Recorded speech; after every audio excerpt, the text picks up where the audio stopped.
I think it's the very core of ministry, because if you don't love people, I got to ask, why are you in ministry? Because first of all, if you love Jesus, you can't help but love people.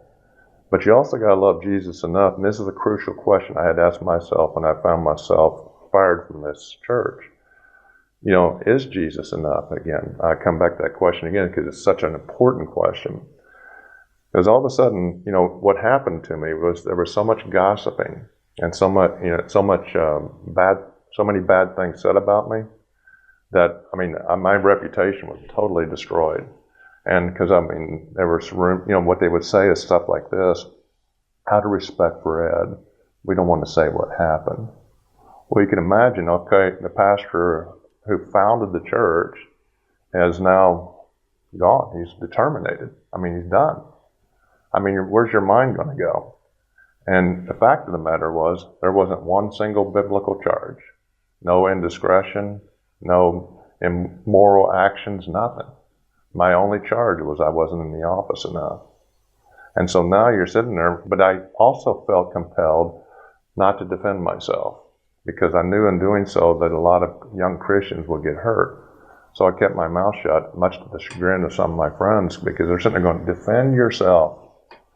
I said, no, I'm not going to do that, because if I do, then I'm going to sound just as bad as the ones that are bringing charges against me.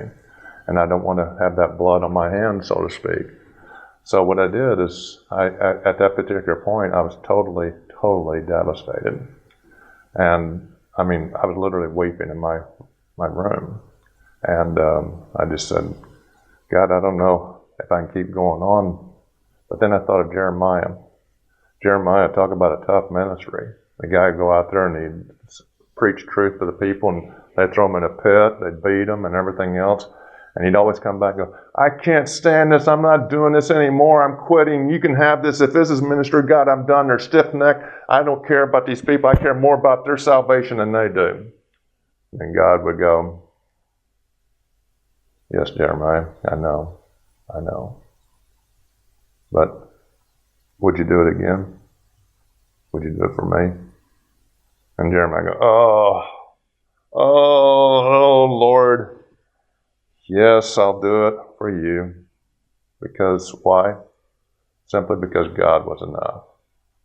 And all of a sudden, here I was faced with my reputation to being totally destroyed, and I had to ask myself a question. Is Jesus enough? If I don't have another convert for the rest of my life, and I've had many, and I've had all these victories and all these successes, what if God says, no more, I'm not going to give you another convert. I'm not going to give you another ministry success. I'm not going to even restore your reputation. Would you still do it? Would you still do it for me? And I was just like Jeremiah. Oh, yes, Lord, I'll do it for you. Because you know what? I'm a bankrupt man, a broken man that stands before a holy and perfect God who redeemed me. And I need to get that word out, because I love Him and I love His people, despite sometimes their actions.